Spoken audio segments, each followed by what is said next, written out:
सिद्धेभ्यः नमो अरिहन्ताणं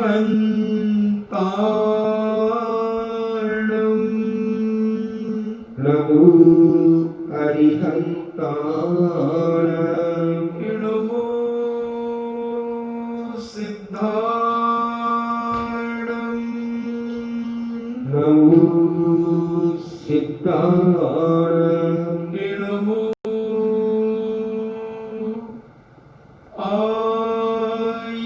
आयर्याणं नमो आयर्याणं नमो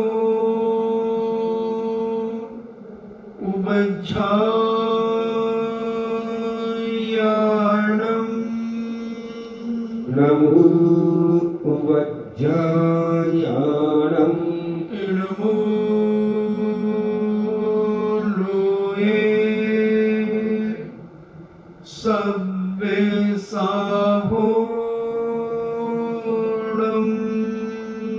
नमो लोये सव्यसाहूणं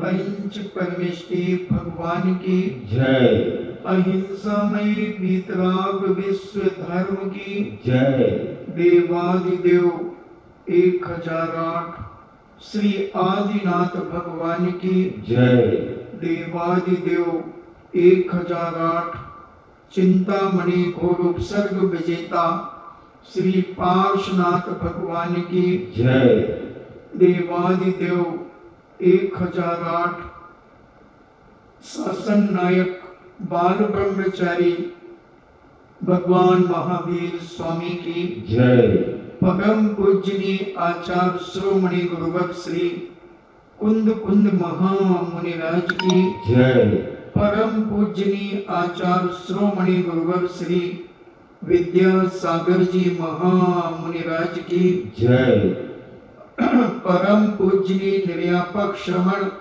मुनि श्री सुधा सागर जी महाराज की जय परम पूजनीय 3 कम 9 करोड़ महामुनिराजों की जय तपोदय अतिशय क्षेत्र की जय प्रभु दीक्षित श्री गंभीर सागर जी महाराज की जय। इच्छा नहीं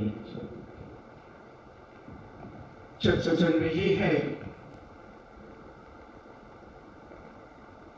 आवश्यक परिहार सुलेखन भावना की। आवश्यक का मतलब होता है अनिवार्य। जैसे मुनियों के लिए 6 आवश्यक अनिवार्य होते हैं, समता समावेश धुति उचारे वंदना जिनदेव की, करें नित्य प्रत्याख्यान प्रतिक्रमण। 6 आवश्यक मुनियों के अपन ने समझे हैं। उसी प्रकार 6 आवश्यक श्रावकों के भी होते हैं।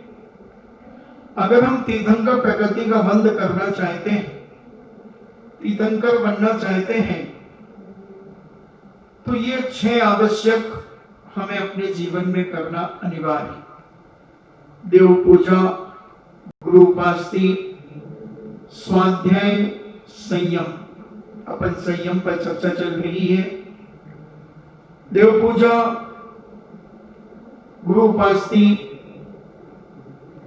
स्वाध्याय, अपन इस पे चर्चा कर चुके हैं। तो जैनाचार्यों ने कहा कि श्रावक भी तीर्थंकर प्रकृति का बंध कर सकता है अगर वह दर्शन विशुद्धि से युक्त है और अभिगति है, यानी 4थे गुण स्थान वाला श्रावक तीर्थंकर प्रकृति का बंध अपने जीवन में कर सकता है और 8वें गुण स्थान वाले मुनिराज तक तीर्थंकर प्रकृति का बंध होता है। तो गृहस्थ भी अपन गृहस्थ में रहकर अगर अपने आवश्यकों का निर्दोष पालन करता है, यथा समय यथा विधि करता है,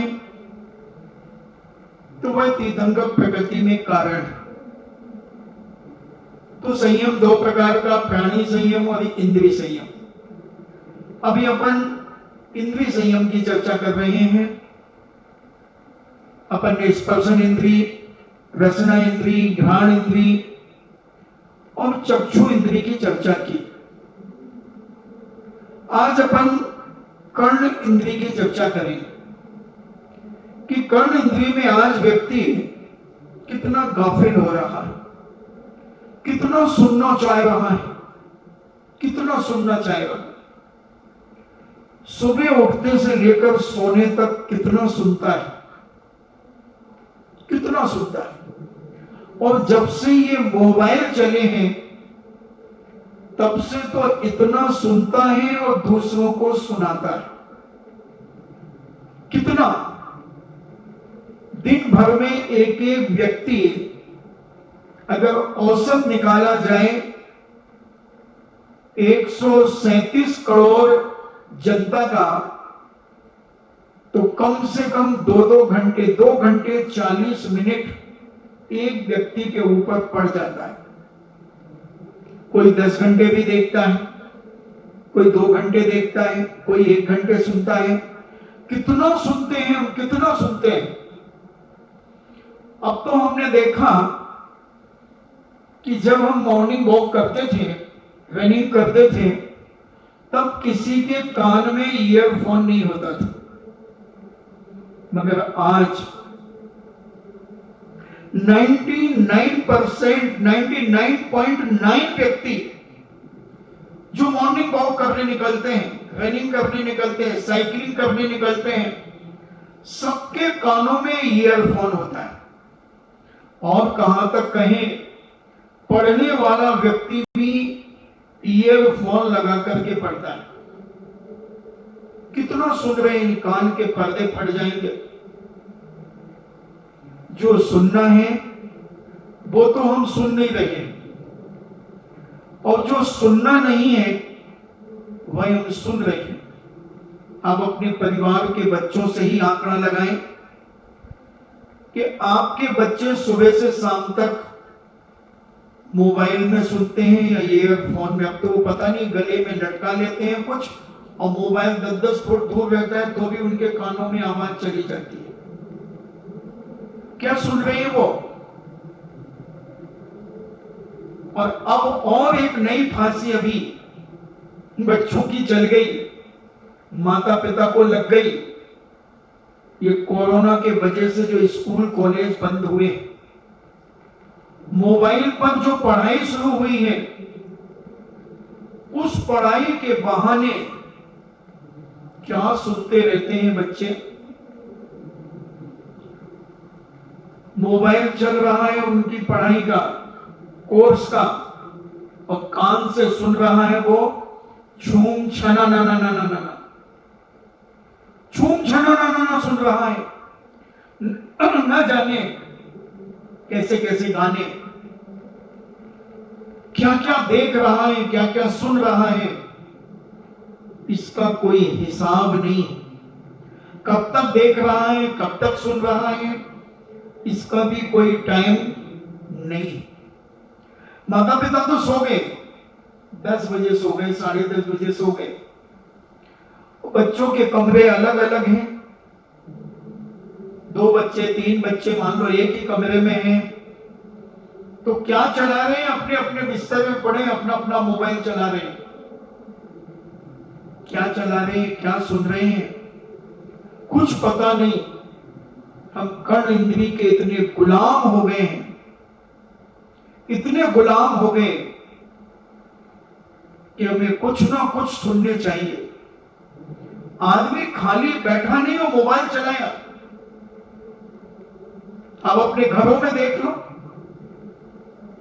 इधर उधर से बाजार से आते हैं और 5 मिनट नहीं बैठ पाते खाली, और जेब से मोबाइल निकाल करके बस चालू हो जाते हैं।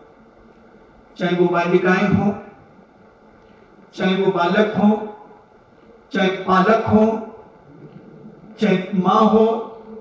अब और कहां तक कहूं, 60-70% दादियां भी मोबाइल चलाती हैं। क्या देखती हैं, क्या सुनती हैं। अगर काश प्रवचन सुनो तो भी ठीक है, जिज्ञासा सुनो तो भी ठीक है, कोई शास्त्र सुनो तो भी ठीक है, उसमें से कोई शास्त्र पढ़ो तो भी ठीक है, मगर 90% व्यक्ति इस मोबाइल का युवा पीढ़ी दुरुपयोग कर रही है। व्यापारी के लिए आवश्यक है, व्यापारी करेगा, क्योंकि आज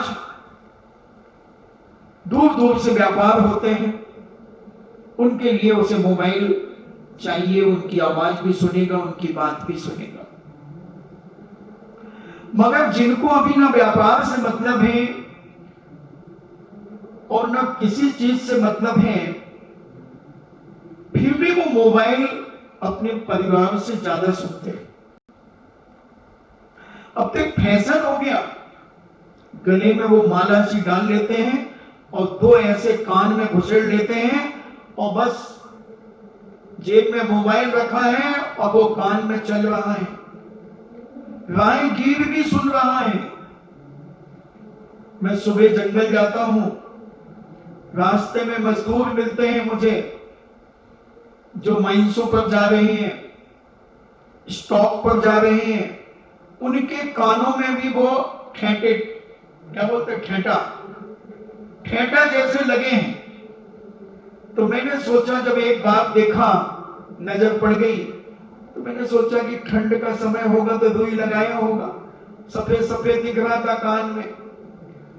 मैं तो सीधा साधा बोला वाला ठहरा, मगर जब 2-3 को देखा तो किसी के लाल। अरे मैंने कहा लाल क्या लगाया ये? तो बच्चों ने कहा महाराज जी ये ईयरफोन है। ईयरफोन, मैंने कहा इसका मतलब? बोले इससे आवाज कान में जाती है, मोबाइल जेब में और ये गाने सुन रहा है, ये कोई फिल्म की स्टोरी सुन रहा है, ये कुछ भी सुन सकता है। और मोटरसाइकिल चला रहा है तो एक्सीडेंट भी हो सकता है, क्योंकि उसके कान तो बंद है, उसे पीछे वाले का हाथ सुनाई नहीं पड़ेगा। कभी ट्रैफिक इतना बढ़ जाता है रोड पर और इतनी स्पीड पे गाड़ी चलती है तो उसकी गाड़ी की आवाज नहीं आती जब कान बंद हो जाए। तो इतना मोबाइल सुन रहे हैं लोग, कान के इतने अधीनस्थ हो रहे हैं। कान हमें सुनने के लिए ही मिले थे। कर्णेंद्रिय बहुत पुण्य के उदय से मिलती है। ये कर्णेंद्रिय पंचेंद्रिय को मिलती है, संगी और असंगी को मिलती है, 4 इंद्रिय तक ये कान नहीं मिलते। कई अज्ञानी जीव कहते हैं, आपका साइंस भी कहता है कि सांप के कान नहीं होते, सांप के कान नहीं होते। और हमारा जैन दर्शन कहता है कि जो जो जीव संगी पंचेंद्रिय हैं उनके कान होते हैं। कान कोई हमारे ये कान थोड़ी है जिनको हम कान समझ रहे हैं, ये कान नहीं है, ये तो कान की सुरक्षा का कवच है। हाथी के जो कान हैं सूपा जैसे हैं, वो कान नहीं है, वो तो कान की सुरक्षा के लिए कवच है। ये आंख नहीं है, ये आंख की सुरक्षा का पलक है। आंख सफेद नहीं है, आंख काली नहीं है, उस काली आंख के बीच में जो एक बिंदी है मसूर के दाने के समान, वो आंख है, वो आंख का आकार है, वो आंख का आकार है। उसी प्रकार कान इसके अंदर है, ये तो कान की एक सुरक्षा कवच है। ये चश्मा नहीं है, ये चश्मे का कवर है। ऐसे ही कानों का कवर, आंख का कवर, ये नाक नहीं है, ये नाक का कवर है, नाक इसके अंदर है। तो ऐसी चीजें जो कान, सांप के भी कान होते हैं। कई आज के पढ़े लिखे लोग प्रश्न करते हैं, आते हैं, बोले महाराज जी सांप के तो कान ही नहीं होते। मैंने कहा भैया उसके कान होते हैं, बोले दिखते नहीं। तो हमने कहा जो जो चीज नहीं दिखती क्या वो नहीं होती? जो दिखती है वही होती है, अगर ऐसा हम मान लेते हैं बहुत अनर्थ हो जाएगा, बहुत अनर्थ हो जाएगा। कितनी चीजें हैं जो हमें नहीं दिख रही अभी परोक्ष में, एक प्रत्यक्ष में नहीं दिख रही मगर परोक्ष में है। अभी प्रश्न आया प्रत्यक्ष और परोक्ष का, मति ज्ञान और शुद्ध ज्ञान। ये प्रत्यक्ष ज्ञान और अवधि ज्ञान और मन पर्याय ज्ञान एक देश प्रत्यक्ष है और केवल ज्ञान सर्वदेश प्रत्यक्ष। प्रत्यक्ष और परोक्ष, तो जो जो चीज हमें प्रत्यक्ष में दिख रही है अगर हम उसे ही प्रत्यक्ष मान लेंगे तो परोक्ष में कितनी सारी चीजें हैं वो सब समाप्त हो जाएंगी। नहीं तो हमारा ये आंखें और एक कान उसके अगर हमें नहीं दिख रहे हैं तो ये मत समझो कि कान उसके नहीं। सांप के सामने बीन बजा करके देखो, सांप सो रहा होगा, नाग पंचमी में बहुत सारे सफेरे आते हैं और अपनी पेटी में लकड़ी की उस पिटारे में सांप रहता है और उस सांप को रख देते हैं, उसका ढक्कन खोल करके पिटारे का, और जैसे ही वो बीन बजाना शुरू करता है सांप एकदम 1 फुट ऊपर खड़ा होकर के और फन फैला लेता है। बिना सुने कैसे फन फैला लिया। तो सांप के कान होते हैं, भले आपका साइंस ना माने मगर जैन दर्शन ने सांप को संगी पंचेंद्री कहा। एक जो पनियल सर्प होता है जो पानी में रहता है वह असंगी माना गया, उसके पास मन नहीं होता है। मगर जो और सर्प हैं उन सबके पास मन होता है, वो संगी होते हैं। और सभी सर्प काटते नहीं है, जहरीले नहीं होते। कुछ जातियां ही होती हैं जो जहरीली होती है मगर आदमी दहशत में मर जाता है।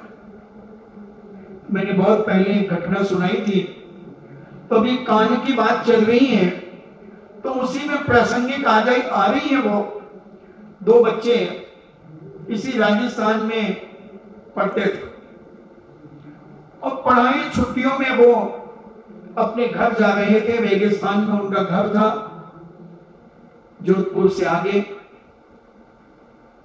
तो वो जोधपुर से पढ़कर के छुट्टियों में घर जा रहे थे और एक बॉटल जो बड़ी वाली बॉटल थी उनके पास पानी था। रेगिस्तान में पानी की प्यास बहुत तेजी से लगती है और उनका पानी खत्म हो गया। उनका गांव वहां से 2-3 किलोमीटर दूर था। तो उन्होंने देखा रास्ते में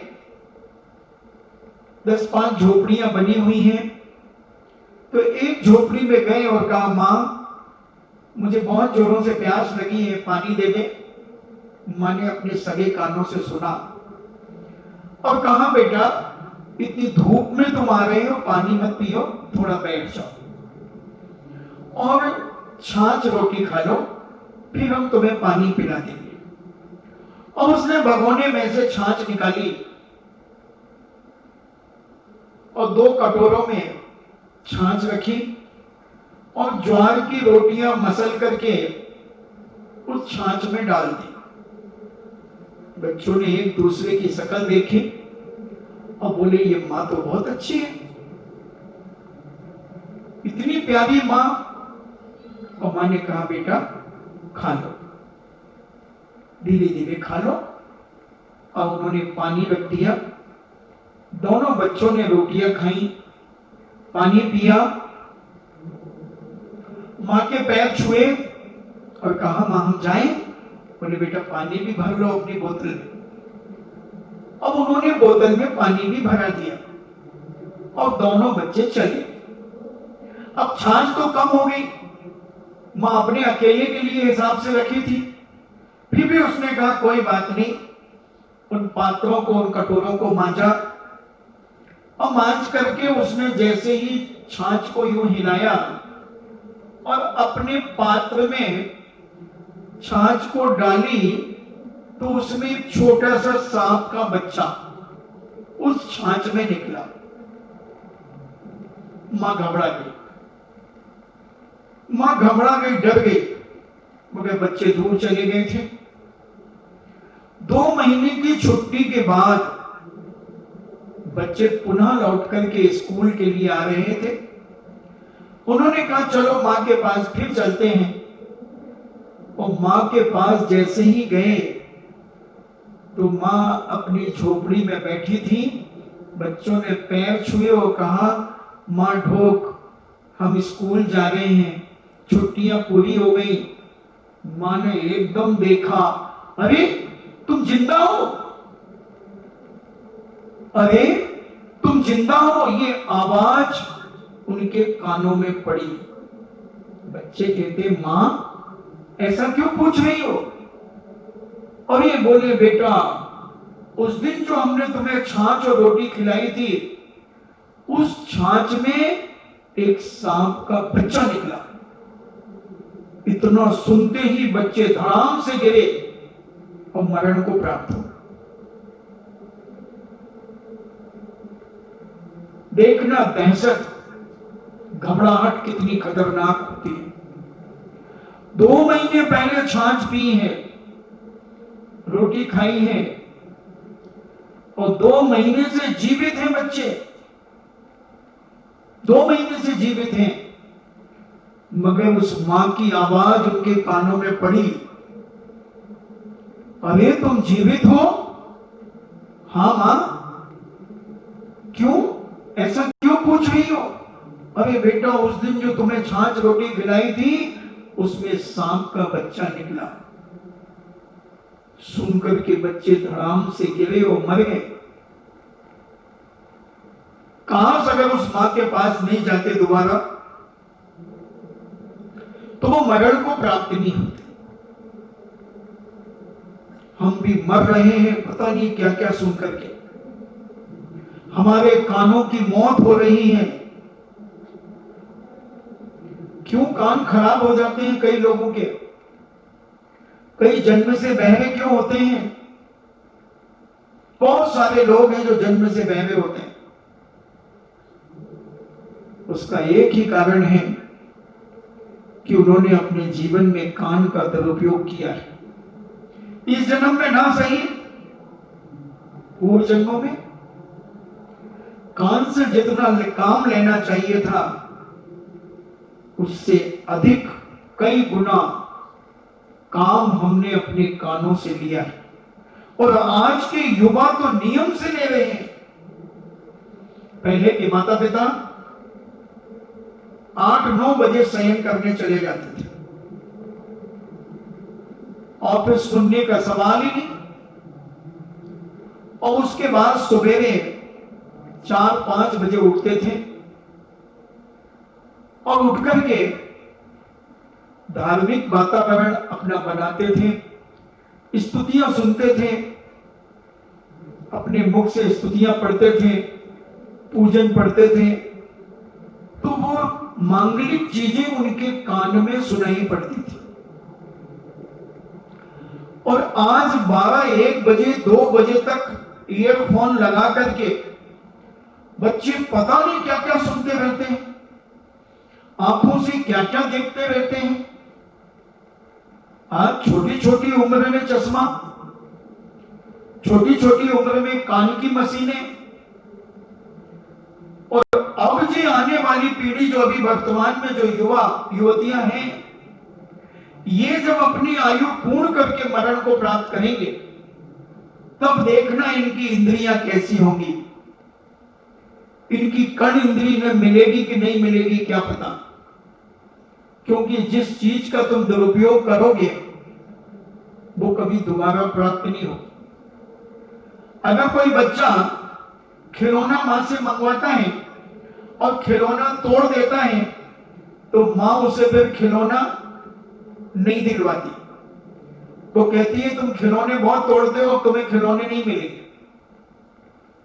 उसी प्रकार प्रकृति कहती है कि तुम्हें कान मिले थे जिनवाणी मां सुनने के लिए, जिनेंद्र भगवान की वाणी सुनने के लिए, गुरुओं को उपदेश सुनने के लिए, मगर तुमने इन कानों को पाप के कार्यों में उपयोग किया, इन आंखों को तुमने पाप के कार्यों में उपयोग किया, तो आंखें तो मिलेंगी मगर उनकी रोशनी कम होगी, कान तो मिलेंगे मगर तुम्हें सुनाई कम पड़ेगा, सुनाई कम पड़ेगा।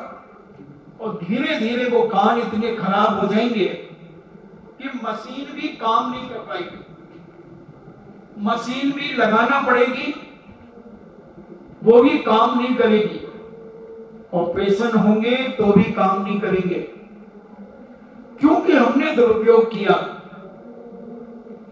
तो ऐसे कानों के लोलोपी व्यक्ति अपने जीवन का विनाश कर लेते हैं। और कान की वेदना बहुत दुखी करती है, और जिस आदमी को कम सुनाई पड़ता है वो बहुत जोर से बोलता है, क्योंकि वो ये समझता सामने वाला भी कम सुनता है। जिसको कम सुनाई पड़ता तो वो बड़ी जोर से बोलता है, चिल्ला करके, तो उसे लगता है कि क्या पता इनको सुनाई पड़ रहा है कि नहीं पड़ रहा। तो ऐसा हुआ, ऐसा देखा जाता है। तो कानों का हम सदुपयोग करें अपने जीवन में। हमारे जैन दर्शन में एक कथा आती है कि कानों को कर्ण इंद्रिय से इतनी ज्यादा प्रभावित थी वह,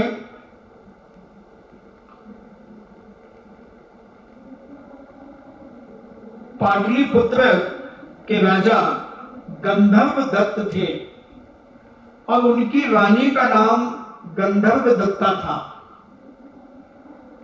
गंधर्व दत्त और गंधर्व दत्ता ये पाटलिपुत्र के राजा रानी थे, और इनके यहां पर सर्वगुण संपन्न, गुणों से युक्त एक गंधर्व सेना नाम की बेटी थी, राजकुमारी थी। और वही राजकुमारी बड़ा गर्व करती थी,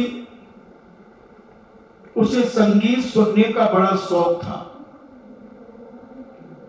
वह संगीत सुनकर के अपने आप को बहुत ज्ञानवान मानती थी कि मेरे मुकाबले कोई संगीत में जानकार नहीं है।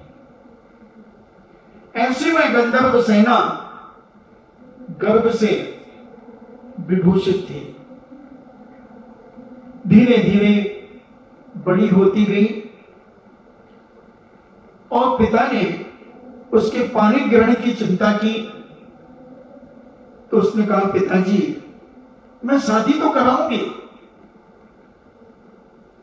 मगर मेरा नियम है कि जो भी मुझे संगीत विद्या में हरा देगा उससे मैं पानी ग्रहण करूंगी, उससे मैं शादी करूंगी। राजा ने कहा, बेटा ऐसे नियम नहीं लिए जाते।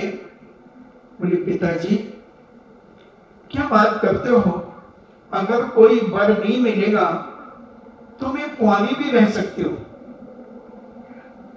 शादी करना भी है, मगर इस नियम के मुताबिक अगर मुझे वर मिलेगा तो मैं पानी ग्रहण करूंगी, और नहीं मिलेगा तो कोई इतराज नहीं है, मुझे कोई गम नहीं, मैं बिना शादी के भी जीवन को जी सकती हूं, क्योंकि मैंने बहुत सोच समझ करके विवेक के साथ इस संकल्प को दोहराया।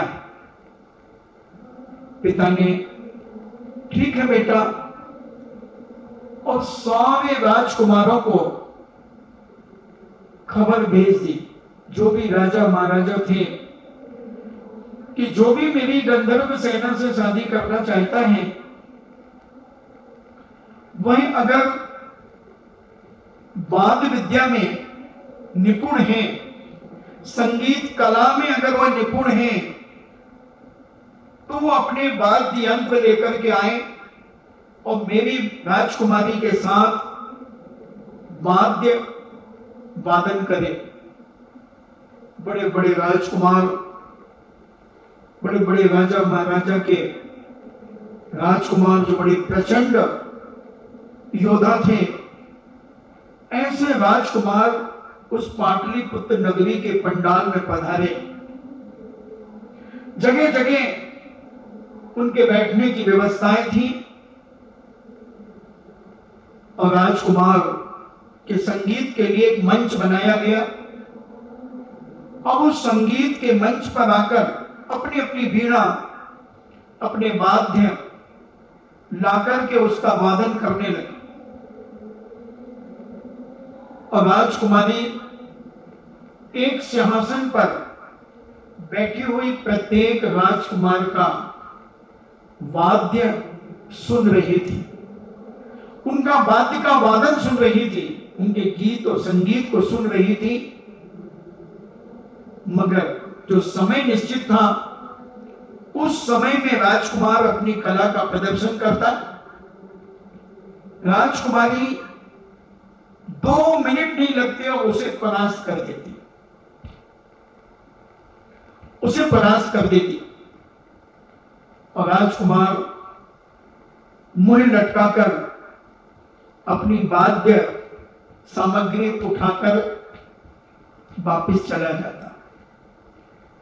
एक एक करके सारे राजकुमार जो पधारे थे, वो सबके सब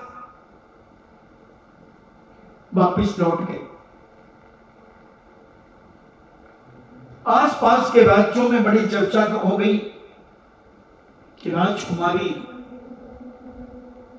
संगीत कला में पारंगत है और संगीत की इतनी सूक्ष्म से सूक्ष्म बातों को जानती है। उसके सामने बड़े बड़े राजकुमार फेल हो गए। तब राजकुमारी को गर्व आया और विचार करती हैं कि लगता है कोई भी मुझे परास्त नहीं कर सकेगा। और बड़े गर्व के साथ अपने पिता से कहती हैं, पिताजी चिंता न करें, मैं कुंवारी रहकर के भी जीवन का यापन करके जानती हूं, इसलिए मुझे पानी ग्रहण की कोई ऐसी आवश्यकता नहीं। पिताजी ने कहा, बेटा कुंवारी बिटिया को कहां तक रखा जाता है, उसकी एक सीमा होती है। अगर सीमा पार कर जाती है तो समाज के बीच में रहना हमें मुश्किल हो जाता है। समाज के लोग हमसे पूछते हैं, क्यों भाई क्या बात? समाज की माताएं बहनें पूछती हैं, क्यों भाई क्या बात है, बेटी की शादी क्यों नहीं कर रहे हो? पिताजी आप उसकी चिंता छोड़ें, मैं सबको जवाब दूंगी कि मेरी प्रतिज्ञा को अगर जो पूरा कर देगा मैं उसके साथ पाणी ग्रहण करूंगी। बेटा ऐसा हट नहीं करते, मगर कौन समझाए? स्त्री हट, क्रिया हट जिसे कहते हैं, और वह अपने हट पर अड़ी रही। पांचाल नामक एक उपाध्याय, पांचाल नामक एक उपाध्याय को जब ये बात पता चली कि एक गंधर्व सेना नाम की राजकुमारी ने इस प्रकार का संकल्प किया है, तब वह अपने सारे 500 शिष्यों के साथ 500 शिष्यों के साथ और अपने सारे वाद्य, सारे संगीत के यंत्र जो थे वो सब लेकर के पाटलिपुत्र की ओर रवाना होता है। और राजकुमारी को जब पता चला कि पांचाल्य नामक एक उपाध्याय मुझे जीतने के लिए आ रहा है, तब राजकुमारी ने अपने पिता से कहा कि पिताजी मैं उनसे मिलने भी जाऊंगी, पहले राजमहल में आने के पहले उनसे मिलने जाऊंगी। पिताजी ने कहा ठीक। निश्चित समय पर वह अपने पांचाल उपाध्याय अपने शिष्यों के साथ पाटलिपुत्र चले आ रहे थे।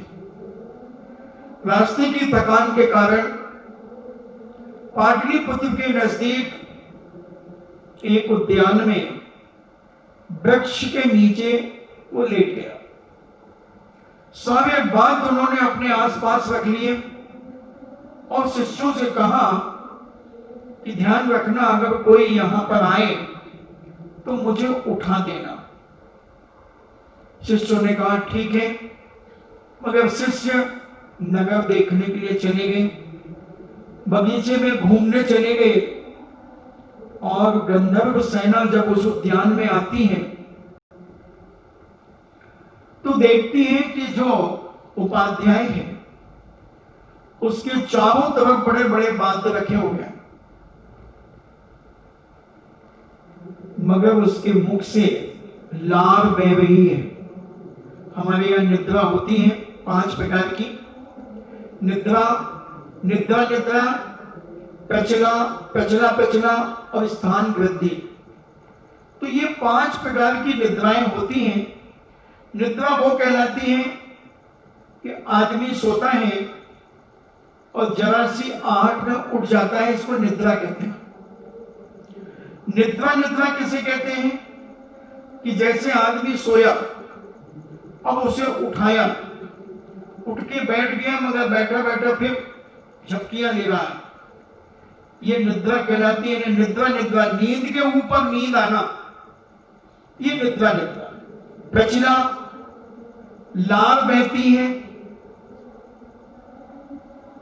और बीच बीच में डर जाता है, कपकपाता है। प्रचला प्रचला, कपकपाता भी है, लार भी बहती है और बड़बड़ाता भी है, बोलता है, ये प्रचला प्रचला। और स्थान वृद्धि जो होती है ये बहुत खतरनाक होती है। कई लोग इसे ऊपरी बाधा मान लेते हैं। जो स्वाध्यायशील नहीं होते तो वो समझ जाते हैं, वो कहते हैं कि हमारे बच्चों को ऊपरी बाधा है। ये उठ के चलता है महाराज जी रात्रि में, और कई बार तो गेट खोल करके चला जाता है, घंटे 2 घंटे में वापस आता है और फिर सो जाता है। सुबह इससे पूछो कहां गए थे, बोले मुझे नहीं मालूम। तो स्थान वृद्धि में आदमी हत्या करके भी आ सकता है, कुछ भी भयंकर से भयंकर काम कर लेता है, उसे पता नहीं चलता। तो ऐसी 5 प्रकार की निद्रा हुआ करती है। हमारे पूज्य आचार्य ज्ञान सागर जी महाराज ने आचार्य श्री विद्यासागर जी महाराज को इसी स्थान वृद्धि के 2 उदाहरण सुनाए थे। बोले जब हम लोग बनारस में पढ़ते थे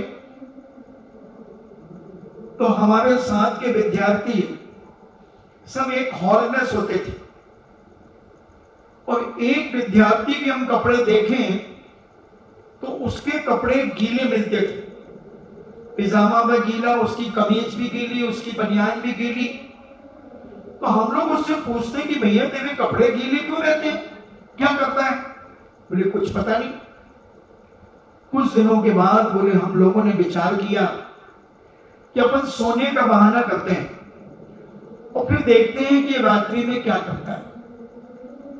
तो सारे बच्चे सो गए और पंडित भूरामल जी के जो मित्र थे 2-3, वो आंख बंद करके पड़े रहे।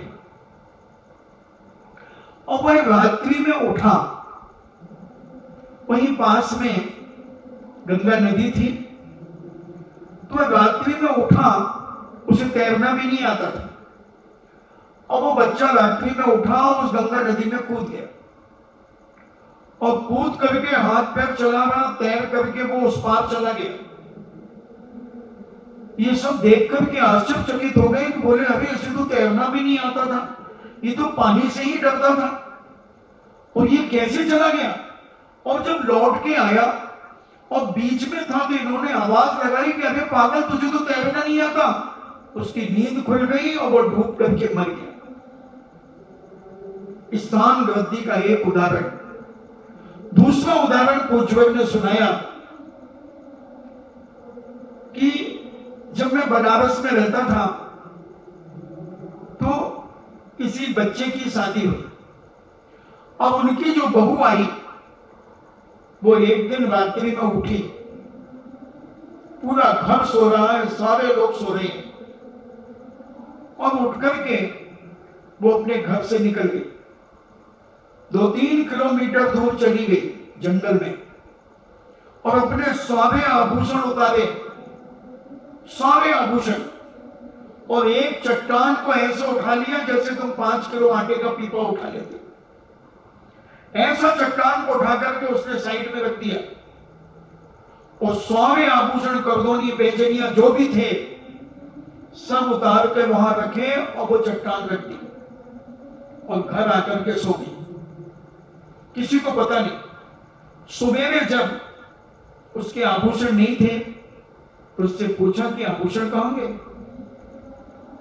कहती मुझे नहीं मालूम। अरे तुम रात को पहन करके सोई थी। उसके पति से पूछा, बोले हाँ रात को तो पहनी थी। फिर कहां गए, बोले मुझे नहीं मालूम। पूरा घर सदके में आ गया कि कैसे हो गया, क्या हुआ। सारे बदमाशों को, जितने बदमाश थे हिस्ट्री सीटर, पुलिस ने उनको पकड़ा, रिपोर्ट लिखा दी गई। और अच्छा पढ़ा लिखा परिवार था, अच्छी पोस्टों पर सर्विस करने वाले थे। उन्होंने पुलिस के माध्यम से सारे उधर के जो बदमाश गुंडे थे, पुलिस ने सबको पकड़ करके खूब पीटा। कहा बताओ तुमने उसके आभूषण कहां हैं। वो कह रहे मैंने देखे नहीं, चुराए नहीं, मैं जानते ही नहीं हूं।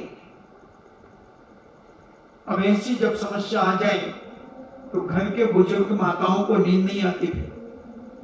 उनको तो चूहा भी कूद जाए तो उन्हें दहशत हो जाए कि कोई घुस गया, कोई चोर आ गया।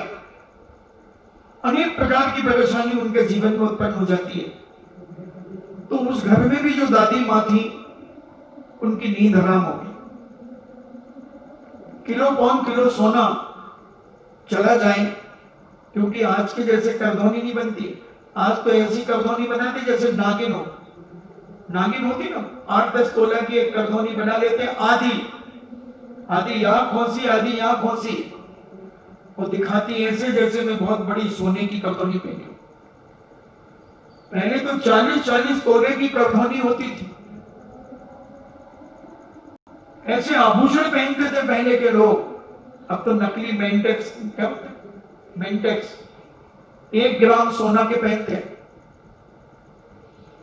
और दिखाएंगे ऐसे कि ओहो खूब सोना है, वो ओरिजिनल सोना था। अब बेचारी दादी तो घबरा गई। दादी को तो नींद हराम हो गई। सब पूछताछ करने के बाद कुछ पता नहीं चला। लगभग 10-15 दिन के बाद वह बहू फिर उठी और दादी तो जागती रहती थी बेचारी। वैसे इन दादियों को जो 60 के ऊपर हो गई, इनको नींद नहीं आती। ये तो शरीर से कमजोर होती हैं, थकान रहती है, इसलिए बैठे बैठे तो झोंके ले लेंगी, मगर घंटे 2 घंटे 4 घंटे सोने के बाद ये करवटें बदलती रहती। कई बार तो दीवारों से बातें करती रहती, कुछ भी बड़बड़ाती रहती। हमारी तो कोई सुन ही नहीं पाई। आजकल की बहुएं तो पता नहीं क्या हो गया, क्या बोलती रहती अकेली। और वो जैसे ही उठी तो दादी जी बिल्कुल तैयार। उसने दरवाजा खोला, वो बाहर गई। दादी ने फौरन अपने बेटे को उठाया, पोते को उठाया, वो गई। अब ये उसके पीछे पीछे चलने लगे कि देखो ये क्या करती, कहां जा रही है। लोगों को बहुत सारी अनेक शंकाएं हो गई। दोनों कुसुर कुसुर बताने लगे, कहीं किसी से फंसी तो नहीं है, इसका चारित्र तो खराब नहीं है, कहां जा रही है रात को, और वो चुपचाप नींद में जा रही है, उसे कुछ पता नहीं कि कौन मेरे पीछे आ रहा है, कौन क्या है। और वो सीधी गई, वो चट्टान उठाई, ये छुप करके देख रहे हैं पेड़ों के पीछे, उसने चट्टान उठा ली और चट्टान रखी और सारे आभूषण यथावत पहने, और चट्टान उठा करके उसने पुनः रखी और घर आकर के सो गई। सुबह पूछा कि आभूषण कहां से आए? बोले क्या पता। पुलिस ने पूछा, बोले मुझे नहीं मालूम। फिर पुलिस को वहां ले गए कि साहब ये चट्टान उठाई इसने, उस चट्टान के नीचे से आभूषण इसने उठा करके पूरे शरीर में पहने, कोई चर्चा नहीं। फिर ये पेपर में छपा एक अजूबा लोगों ने पढ़ा, तो जब जैनियों ने उसे पढ़ा तो जैनियों ने अपने साधु संतों से कहा कि महाराज ऐसा होता है? तो उन्होंने कहा होता है, निद्रा जो स्थान करती है वो छठे गुण स्थान तक उसका उदय रहता है। इन्हें मुनि महाराज को भी ये निद्रा आ सकती है कर्म के उदय में, मगर जो लोग नहीं समझते वे उसे ऊट भी बाधा मान लेते हैं कि ऊट भी बाधा हो गई। कई बच्चे डर जाते हैं, रात्रि में रोने लगते हैं, लार बहती है, दांत किटकिटाते हैं, तो उनकी माताएं आ जाती, महाराज जी तो खूब दर पे, खूब दर पे, इनको कहीं हो क्यों महाराज, कटन ले जाओ, शांति दवा करा लो। तो ऊपरी बाधा हो गई महाराज। कोई ऊपरी बाधा नहीं, ये निद्रा है और निद्रा में इस प्रकार की घटनाएं घटती हैं, बड़ी अजीब और विचित्र घटनाएं घटती हैं। तो ऐसा वह पांचाली उपाध्याय वृक्ष के नीचे सो रहा था और गंधर्व सेना ने जब उसे देखा तो उसे बड़ी घृणा हुई। उसका मुंह खुला हुआ था, लाल बह रही थी। उसने कहा ये कैसा संगीतज्ञ है, ये तो घिनौना है। और वो आकर के अपने राजमहल में आ गई। वहीं पेड़ के पास फूल गुलाल आदि चढ़ा करके आ गई। और जब वह उठा तो उसने देखा कि वृक्ष के पास बहुत सारे पुष्प चढ़े हुए हैं, गुलाल डली हुई है, जल डाला गया है। उसने अपने शिष्यों से पूछा कि यहां कौन आया था अभी कौन आया? जैसे ये अम्मा आई ना अभी, ऐसे ही उन्होंने पूछा कि अभी कौन आया? तो शिष्यों ने कहा गुरुदेव एक राजकुमारी नुमा एक राजकुमारी आई थी। फिर वो ये फूल चढ़ाकर के वृक्ष के पास चली गई। पांचाली विचार करता है कि वो मेरी हालत देख करके शायद चली गई, और वो अपनी हालत को जानता था कि जब मैं सोता हूं तो मेरे चेहरे की दुर्दशा बड़ी विचित्र हो जाती है। बड़ा दुखी हुआ। फिर भी कहता है कि जब यहां तक आया हूं तो एक बार राजा से वार्तालाप करूं,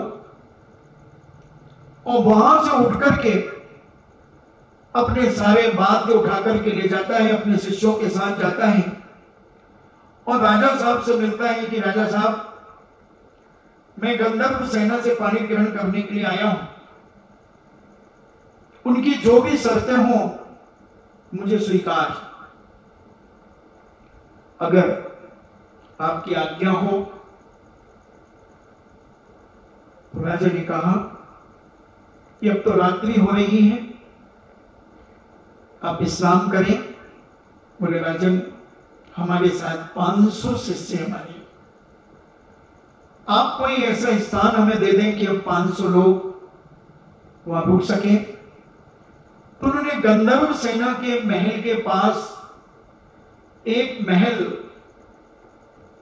उस उपाध्याय पांचाली को दे दिया। पांचाल को वह महल दे दिया।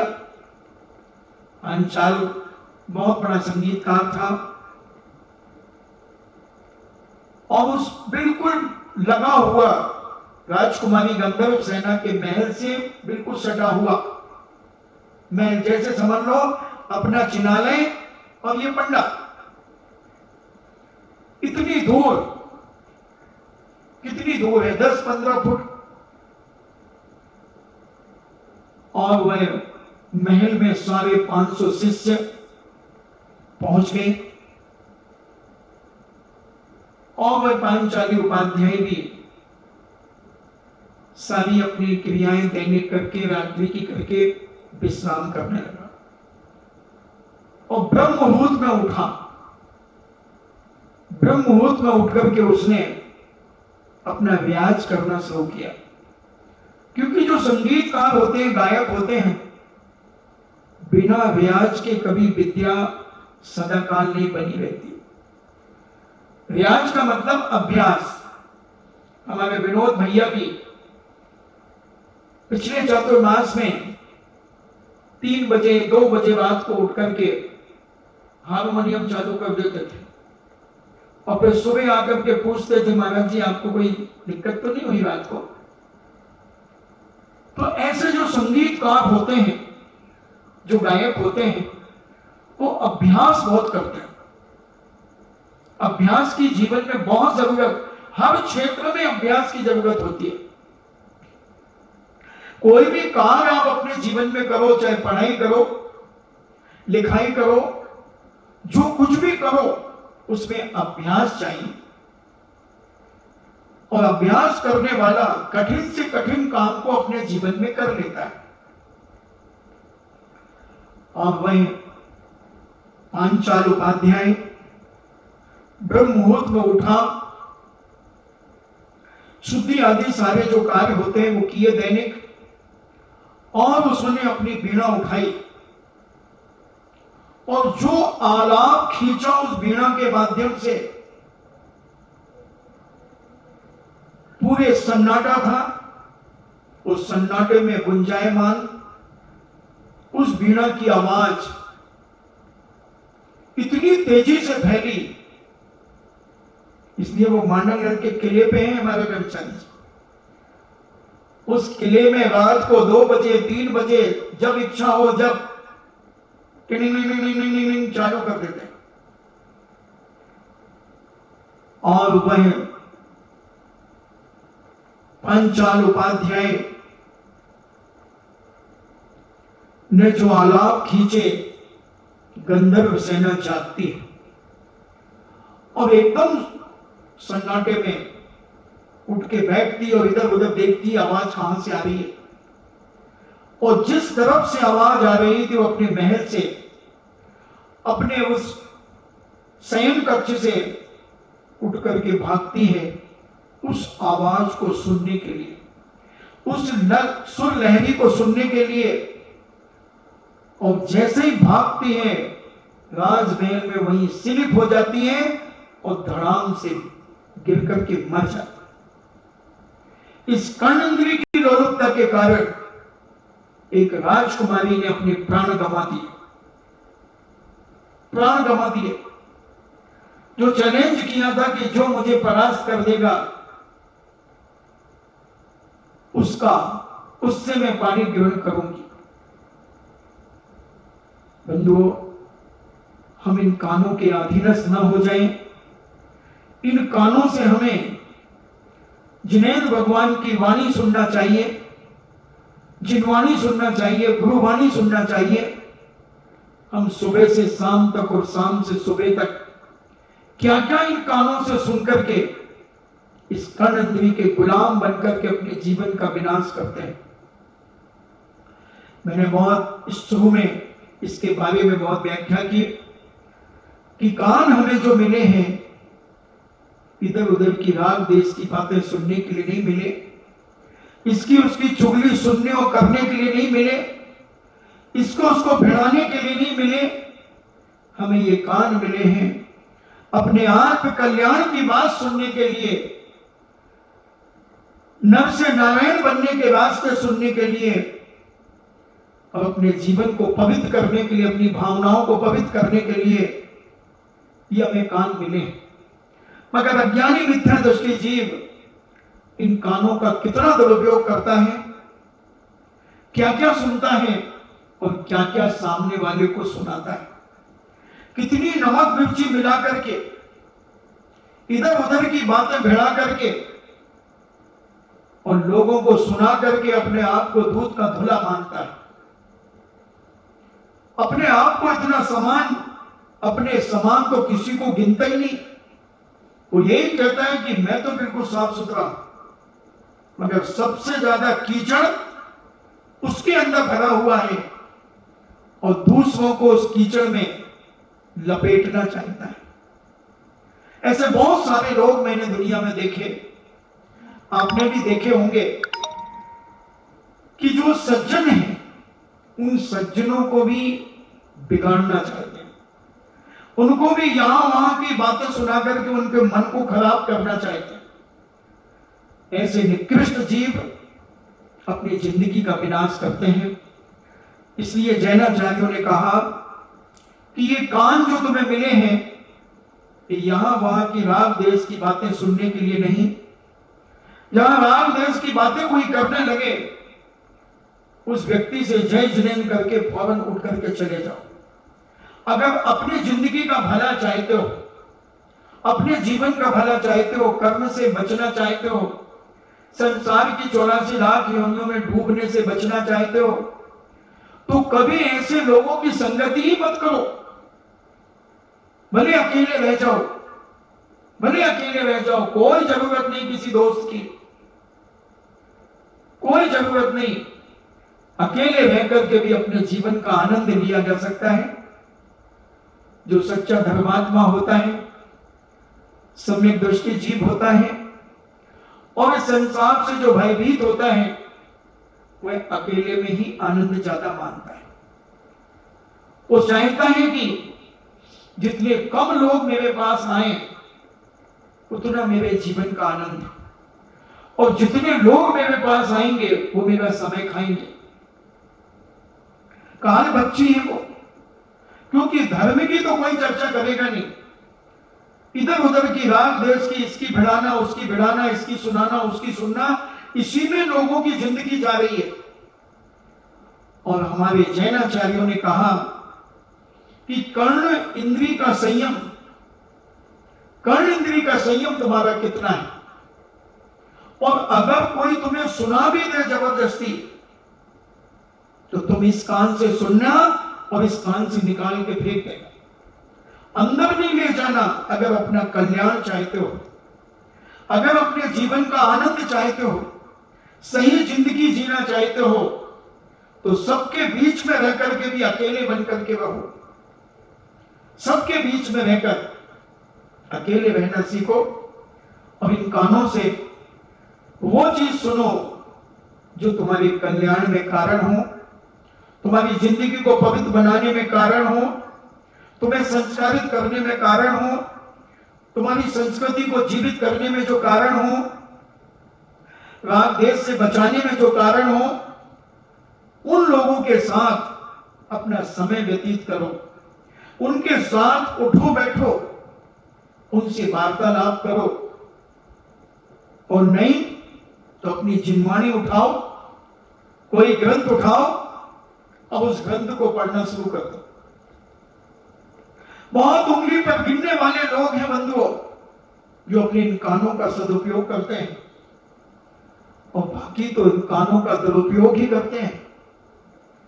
उनको इन्हीं राग देश में इधर उधर की बातें सुनने में, फुसुल फुसुल करने में बड़ा मजा आता है। इसे अपन आग लगाना कहते हैं, और कहें तो नारद का काम करने में बड़ा मजा आता है। ये मत समझना कि पुरुष ही नारद होता है। भले उस नारद की पत्नी नहीं थी, वो तो ब्रह्मचारी थे, अखंड ब्रह्मचर्य का पालन करने वाले नारद जी थे, मगर आज नारद भी हैं तो उनकी नारदने भी है।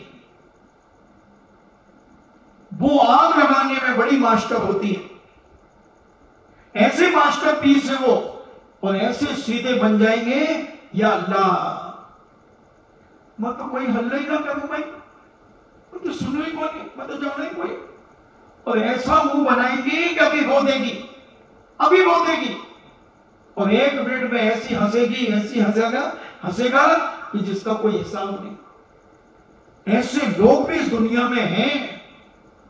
इसलिए हमारे जैनाचार्यों ने, संतों ने, महंतों ने, भगवंतों ने कहा कि अपने जीवन को पवित्र रखना चाहते हो तो अपनी जिनवाणी मां को सुनो, मां की बात सुनो, और जो मां की बात का उल्लंघन कर देता है उसकी जीवन दुर्योधन जैसे होता है। मां ने कहा था स्नान करके तू नग डाला मेरे पास, मैं तुझे अपनी मातृत्व शक्ति दूंगी, मातृत्व शक्ति दूंगी, अपनी पट्टी खोल करके तुझे मातृत्व शक्ति दूंगी। मगर दुर्योधन ने दूसरे की बात सुन ली और मां की बात की उपेक्षा कर दी तो क्या हालात हुए आप सबको मालूम है कि दुर्योधन की क्या दशा हुई, क्या दशा हुई दुर्योधन की। बंधुओं, बस ऐसे उन लोगों की दशा होना है जो दूसरों को भी बुरी बातों में घसीटते हैं, जो इधर उधर की सुनकर के और 4 मिर्ची नमक की चमक की डिल्लियां डाल करके, मिर्ची डाल करके, उसको खटाई डाल करके ऐसा सुनाते हैं जैसे इनने सगी आंखों से सबको देखा हो और कुछ नहीं पता उनको। 2 उधर से सुनी, 2 वहां से सुनी, 2 वहां से सुनी और अपनी हेकड़ी बताने के लिए सामने वाले को सुना दी। और जब कोई समझदार व्यक्ति अगर पूछ ले, नहीं मैंने तो उनसे सुनी थी भाई, हमें थोड़ी मालूम, मैंने थोड़ी देखा, तो फिर तुमने जब देखा नहीं तो कहा कैसे? नहीं हमें तो उनने कहा था। उससे पूछा तूने किसने कहा? नहीं हमसे नहीं, हमें तो उनने कहा था। और तुमने 10-20 को और लपेट दिया तो तुम भी तो चोर मौसेले भाई हो गए। तुम्हें क्या जरूरत थी भिड़ाने की? तुम्हें क्या जरूरत थी आग लगाने की? तुम कौन होते हो? तुम्हें अथॉरिटी पावर है क्या? तुम्हें किसी ने पावर दिया है कि तुम पूरे नगर की जानकारी रख करके तुम मुझे सुनाओगे? तुम अपने पैर पर कुल्हाड़ी मार करके अपने जीवन का विनाश कर रहे हो, इन कानों का अपमान कर रहे हो। ये अगले जीवन में ये कान नहीं मिलेंगे बंधुओं। चौइंद्री बनोगे, चौइंद्री, मच्छर बनोगे, मक्खी बनोगे, ये कान नहीं मिलेंगे। क्योंकि जिस चीज का हम दुरुपयोग करते हैं वो चीज हमें दोबारा नहीं मिलती, दोबारा नहीं मिलती। और ये तो कर्म है, चमड़ी उधेड़ देता है। अच्छे सूरमा की चर्बी उधेड़कर नमक और मिर्ची के पानी का छिड़काव हुआ करता है। इस कर्म से डरना, किसी से मत डरना, किसी से मत डरना। मैं तो कहता हूं भगवानों से भी मत डरना, गुरुओं से मत डरना, जिनवाणी माता से मत डरना, दुनिया के किसी गुंडे बदमाश से मत डरना, बम हाइड्रोजन बम से मत डरना, बंदूक की गोली से भी मत डरना, किसी से मत डरना, क्योंकि ये तो एक ही जिंदगी खराब करेंगे। मगर ये कर्म इतना खतरनाक है, कर्म इतना खतरनाक है, इतना बड़ा न्यायाधीश है, इतना बड़ा मजिस्ट्रेट है, सुप्रीम कोर्ट का भी महा सुप्रीम कोर्ट है। ये कर्म जो दूध का दूध और पानी का पानी करता है बंधुओं, तुमने जो किया है उससे 100 गुना फल तुम्हें उसका मिलेगा। चक्रवर्ती ब्याज सहित इसका कर्म का फल मिलता है। क्या किया था आदिनाथ स्वामी के जीव ने? मात्र 8 घंटे ही मुस्का बांधी थी, 8 घंटे मुस्का बांधी थी और 7 महीने 8 दिन तक आहार नहीं मिला। आदिनाथ जैसी ताकत बने, इस युग के प्रथम तीर्थंकर बने, प्रथम तीर्थंकर इस युग के, जिनके 100 बेटे, 100 बेटे अवधि ज्ञानी, बाहुबली और भरत अवधि ज्ञानी सर्वार सिद्धि से उतर के आए थे। और भरत चक्रवर्ती की 96,000 वानियां, बाहुबली की 8,000 वानियां, फिर भी आदिनाथ 7 महीने 8 दिन तक अंजलि लेकर के घूमते रहे बंधुओं। विघ्न कवणंतराय से विघ्न डाला था, उन बैलों के मुंह में मुस्का बांध दी थी, तो तुम्हें भी नहीं मिला। तीर्थंकर बने रहो भक्तों के। 22 मिनट के लिए जिन्हें भगवान की प्रतिमा छुपाई थी, तो 22 वर्ष तक पति का वियोग। समझ लेना इस कर्म को। ये किसी की नहीं सुनता, कोई जैक चेक नहीं चलते, कुछ नहीं चलता। ये तो कहता किया है तो भोग। जब पुण्य का उदय था तो तू इतराया है, अब मेरा उदय आया है, अब तू तड़फ। आंसू पहुंचने वाला भी नहीं मिलेगा कोई बंधुओं। खूब हमने मनमानी कर ली, खूब लोगों को नीचा दिखा दिया, खूब जलील कर दिया, यहां से वहां भिड़वा दिया, छल कपट कर लिए। कब तक करते रहोगे? अब तो जाग, अब तो जाग। बहुत गई रही, थोड़ी थोड़ी भी अब जाए, थोड़ी भी अब जाए। उसके पहले कम से कम अपने आप की निंदा कर ले, अपने आप की गवाह कर ले, अपने आप की आलोचना कर ले, अपना प्रतिक्रमण कर ले। हे भगवान, मैंने कितनी जिंदगी में छल कपट किए, धोखाधड़ी की, पाप किया, अत्याचार किया, झूठ बोला, क्या क्या नहीं किया मैंने। हर व्यक्ति अपने अपने छल कपट को जानता है, हर व्यक्ति अपनी अपनी गलतियों को जानता है। इसलिए खूब सुनाया तुमने, इसको उसको भिड़ाया। आज कर्ण इंद्री का विषय की बात चल रही है, तो मैं कह रहा हूं, अब अपने कानों को अपने द्वारा सुनाना शुरू करो, अपनी निंदा करना शुरू करो और सुनाओ कि मैं कितना बड़ा पापी हूं। सारी दुनिया में डंडोरा पीटो, मैं हूं पापी, मैं हूं पापी, मैं हूं पापी। मैंने किए हैं अत्याचार, मैंने भिड़ाया है लोगों को, मैंने लगाई है आग दुनिया में, मैंने दुनिया पर लांछन लगाया है। करो अपनी निंदा, नहीं तो बंधुओं सड़ सड़ के मरोगे। पानी देने का एक गिलास देने वाला भी नहीं मिलेगा। इस जन्म में भले मिल जाए, मगर अगला जन्म क्या होगा, क्या होगा? कथाएं पढ़ लो, ढेरों कथाएं भरी पड़ी आचार्यों ने लिखी है, समझ लो। समय आपका हुआ, हम समझें, और कर्ण इंद्री से हमें क्या सुनना और क्या सुनाना, ये विवेक अगर हमारे जीवन में आ जाता है तो हमारे कान सार्थक हैं। यहां वहां की बातों में हम अपना समय व्यतीत करते चले जाते हैं, जहां खड़े हैं वहीं 10-15 मिनट यूं खत्म कर देते हैं। कौन से तत्व की चर्चा होती है, कौन से अनुयोग की चर्चा होती है वहां खड़े होकर के? मैं पूछना चाहता हूं, यहां वहां ग्रुप बना करके बैठे रहते हैं लोग, लुगाइयां क्या करती हैं वहां पर? क्या चलता है उनका षड्यंत्र, क्या उनके छल कपट? बंधुओं, तुम्हारी तुम जानो, मैं तो चला उस पार, तुम्हारी तुम जानो। इन्हीं मंगल भावना के साथ जिन वाणी स्तुति।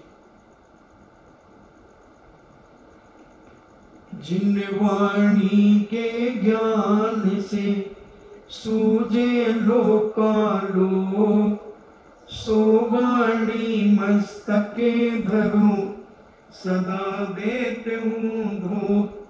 हे जिन वाणी भारती, तो ये जपो दिन रेन, जो तेरो शरणागत है, सो पावे सुख चैन। देव भजो अरिहंत को, गुरु सेवा निर्ग्रंथ, दया धर्म पालो सदा, यही मोक्ष का पंथ। नौवार नमो का चंदन छठ की कथा तो सुना दी थी ना महाराज ने, कल है चंदन छठ।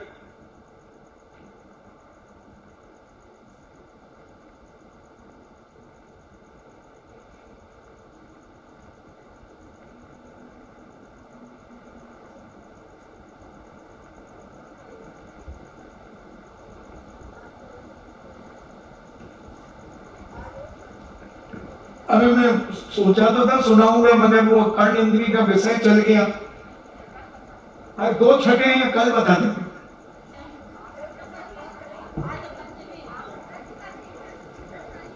हाँ, वो पहली छठ मानते हैं, मगर 2 बता रहे कैलेंडर में, 2 छठे हैं। कोई बात नहीं, कल सुना देंगे, कल भूखी आत्माओं को सुना देंगे। और परम पूजनीय द्वादशांग जिनवाणी माता की सुत देवता, सुत देवता, सुत देवता, जैनम जेतु शासनम, जैनम जेतु शासनम, जैनम जेतु शासनम।